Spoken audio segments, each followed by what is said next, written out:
To Disney World. Big changes happening at some of its resorts. That company has taken away those do not disturb signs for its hotel rooms. Instead, guests can use a room occupied sign.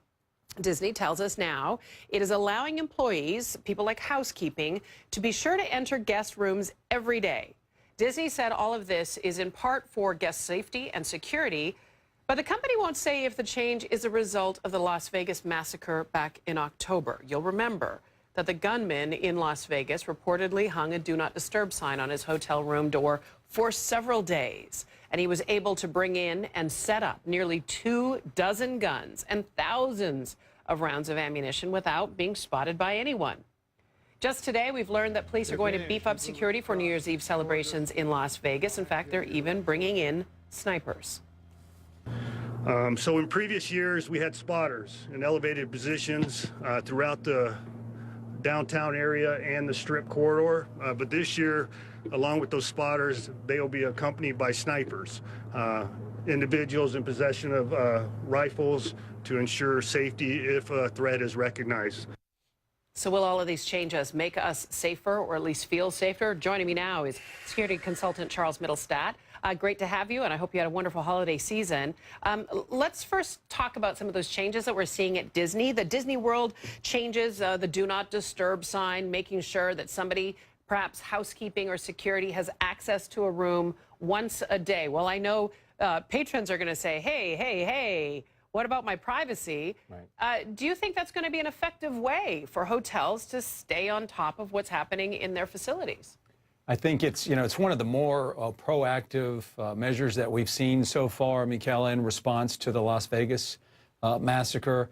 It absolutely can be. If you think about that incident, and anytime you have some sort of traumatic, some sort of horrific incident like we did in Las Vegas, law enforcement, security is going to do a post-incident analysis where they're going to do a deep dive into the facts and take a look at what they could have done differently.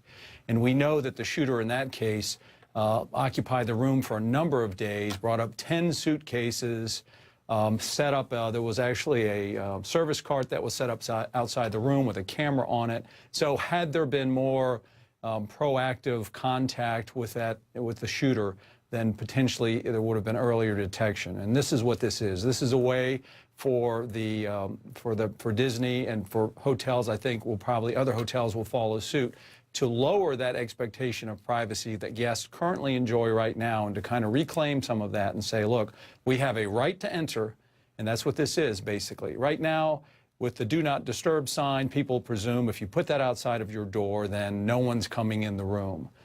With this new approach that they have, that the room is occupied, it essentially does two things. One is it changes that expectation for the guest, but also it allows that more frequent contact. So we know that maintenance and also the housekeeping personnel are going to go into the room at least once a day. Let me ask, though, I mean, when you add that to the list of responsibilities that housekeeping and maintenance have, I mean, is somebody in housekeeping expected to do the work of a hotel security? You know what I mean? Like, it makes you wonder if they should be responsible for having to spot any sort of criminal behavior. Well, Michaela, it's really based on the premise that security is everybody's job. It's the see something, say something, approach to it.